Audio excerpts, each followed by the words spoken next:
Bienvenidos a un martes más de Behind the Portrait. Y bueno, en esta ocasión vamos a hablar acerca del cuento que les conté la semana pasada, Los calcetines sucios de Ignacio. ¡Ay! ¿Quién los vio? La verdad espero que lo hayan disfrutado igual que yo lo disfruté al escribirlo. Se trata de una mamá que entra al cuarto de su hijo después de que su hijo se fue. Y se fue, pues puede ser de mil maneras, ¿no? En el caso de Ignacio es porque se casó, pero bueno, es una forma representativa de decir que los hijos vuelan.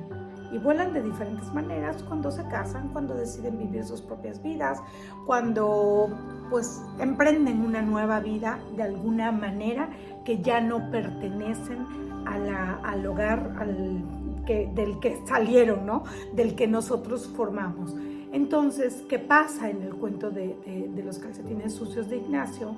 Que la mamá, Sara, se da cuenta y le cae el 20 justo cuando va subiendo las escaleras y se topa con la puerta de la recámara de Ignacio, en donde ve los calcetines que Ignacio dejó antes de la boda, o antes de ir a la iglesia, o antes del civil, como el lector se lo quiera imaginar. Pero fue justo como dejó la escena antes de partir de casa. Entonces Sara entra y al ver los calcetines y al ver la cama extendida y al ver toda esa escena, es cuando le cae el 20, ya había pasado la boda, ya había pasado el festejo, ya había pasado todo, felices, bailaron, tomaron, se rieron, se divirtieron, bendijeron, todo. Pero no le había caído el 20 de que verdaderamente Ignacio pues no iba a regresar a su hogar, que Ignacio verdaderamente ya se iba para siempre. Entonces, ¿qué pasa con Sara? Entra a ese cuarto, entra a esa habitación y ve los calcetines y se congela, ¿no? Se queda reflexionando con respecto a la ausencia ya de su hijo, que iba a ser para siempre, porque Ignacio iba a empezar una nueva vida. Entonces sienta en la orilla de la cama, ve los calcetines, escucha los pájaros tal vez afuera de la habitación de Ignacio, y ve la escena y el olor de él, de su perfume, de su aroma, y pues le entra nostalgia, ¿no? Nostalgia de que ya no va a volver nunca más a casa. Entonces, pues es una reflexión de lo que pasa muchas veces, o casi siempre, cuando los hijos vuelan y se van de casa. Bueno, pues esa parte del nido vacío, esa parte en la que los hijos se van, pues muchas veces no nos detenemos a reflexionar, ni nosotros como hijos cuando lo hicimos, ni los hijos a la vez nuestros cuando se van.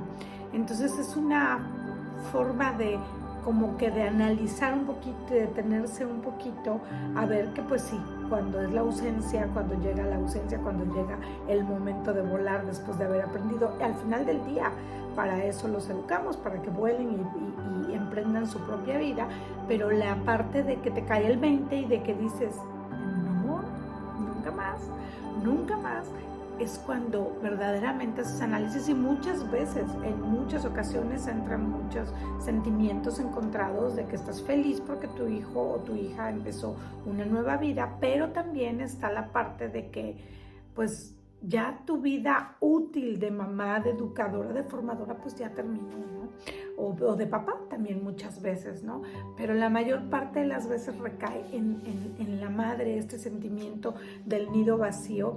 Y que bueno, pues esta historia de Ignacio lo que nos quiere dejar como mensaje es que reflexionemos un poco acerca de esta parte, tanto como hijo, como madre, o hija como madre, del nido vacío, ¿no? Cuando a uno nos toca ser hijos y volamos, o cuando a nuestros hijos les toca volar. Para eso educamos, para eso nos educaron, pero siempre es bueno ponerse un poquito del otro lado de la mesa, y también queda esa parte de la ilusión de una madre o de un padre, como decía en el cuento de Ignacio, que cuando ella vio los calcetines por última vez dijo, a lo mejor es la clave en la que él me está diciendo, aquí estoy y aquí estaré siempre, mamá. Y es verdad, regresan, los hijos regresan multiplicados con esa cerecita del pastel de la vida que se llaman nietos, con la nuera, con los yernos, y que la familia crece al final del día, pero es una parte que no dejamos de vivir, es una parte real que no dejamos de vivir. Y en los siguientes Behind the Portrait vamos a hablar un poco, vamos a profundizar un poco acerca de este tema que es muy interesante y que casi nunca se toca, porque cuando lo pasas piensas que eres la única persona que lo está pasando y que qué pena estar hablando de eso. Van a decir, o qué va a pensar mis consuegros o mis hijos o mis otros hijos o mi nuera o mi yerno, ¿no? De que, ay, que yo estoy en depre o que estoy sintiendo feo porque mi hijo se fue. Y es una parte súper natural de la vida y que todo el mundo lo pasa, pero muchas veces no se habla de ello. Entonces, pues vienen muchas cosas buenas también acerca de este tema que les vamos a ampliar un poco más con alguna sorpresilla que les tenemos por ahí. Y digo les tenemos porque es en plural. Así que nos vemos en un siguiente Behind the Portrait y esténse muy atentos porque de verdad que les va a gustar. Y recuerden, siempre papá y mamá, hijo e hija, siempre hay que voltear un poquito a ver a la personita que se queda, y aunque uno vuele, también te va a extrañar. Nos vemos en un siguiente martes de Behind the Portrait.